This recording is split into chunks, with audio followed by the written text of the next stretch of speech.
really quickly, let me introduce this journey I'd like to take you on. The journey is going to go from a little bit of where I grew up in West Africa, the influence of my then 4-year-old daughter, the influence of Washington color school artist Sam Gilliam.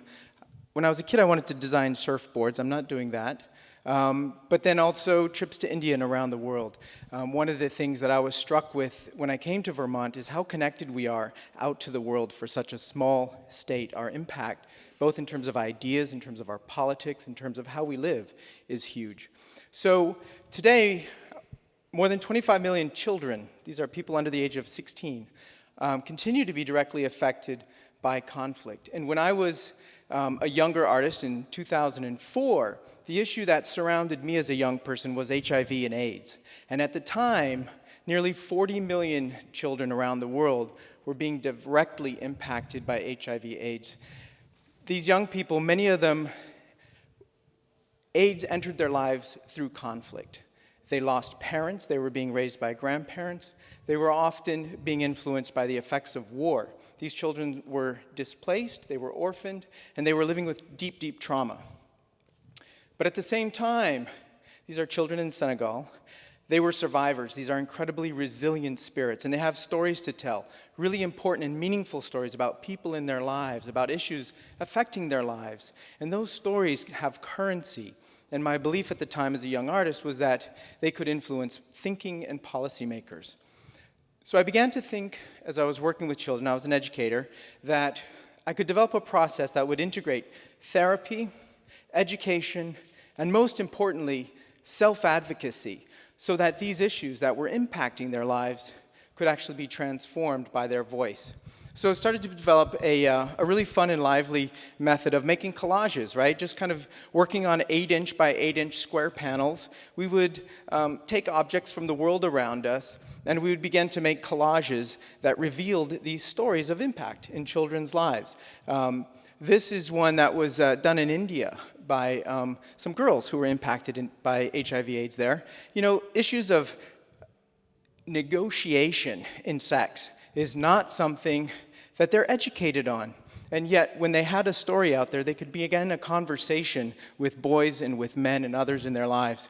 This was a story about a young child who felt that his prospects as a child impacted by HIV/AIDS were being improved, if you will. He could embrace and run toward his future as a result of the interventions that were being made by the church, by the YMCA, and other organizations in his life. So the integration of materials. This young child was orphaned by the conflict in northern Uganda. At the time, as we know, South Sudan and northern Uganda were having border disputes, and there were rebellion factions, and they were having a huge impact. You probably remember the Get Coney campaign that happened a few years ago. This young boy had lost his parents in that conflict, and he was also living with HIV/AIDS. So the idea is we could take these tiles, and with them we could combine them to create large and impactful public installations of art. This one is actually here in Vermont. It's in Twinfield. The children wanted to explore notions of place through art. We have also made advocacy murals in other places around the world. Here in India, we were able to collaborate on a public information campaign around HIV/AIDS. In South Africa, which for the time, in 2005, was really ground zero for HIV/AIDS, and they installed murals in a public performance space that was at an HIV/AIDS orphanage there. I don't know if you can see this map, but by the time I sort of began to wrap things down in 2008, we had installed murals in 8 different countries, and we had done workshops in about 16 different countries. And these were workshops that really worked with local educators and children to describe stories in their lives. So here's some of the data. 4,500 children participated in this project, in actually 17 countries, sorry. We were able to distribute directly about $55,000 to community groups to engage them in this process of self-expression, therapy, and ultimately self-advocacy. So I wanted to tell you a little bit about how we were able to do that, and perhaps this would reveal some tools that could advance our work here in Vermont as we think about what we can contribute in terms of our stories. The basic idea is that This process, which is still going on in much smaller way, was a very viral process. So the first thing is we had partners. We would not have been able to do this without partners around the world. Deeply knowledgeable partners like UNESCO, all the way down to exhibition partners like the Armory Center in Pasadena, California, which mounted an exhibit around HIV/AIDS Day in 2010. AmeriCorps Vista has used us. We also, we had to figure out how are we going to distribute this money to rural villages in Uganda or Sierra Leone or Thailand or Pakistan. So Western Union, and it turns out, this little company, MoneyGram, they're amazing. You can send $100 to the middle of nowhere for about $5. And this proved to be pretty important to getting the word and getting engagement going. We also, at the time, Flickr was evolving, and because, they use square thumbnails, it was perfect for our 8-inch by 8-inch format to help get the word out. Their tools are highly social, and that was kind of new, so we could spread the word virally almost using social media.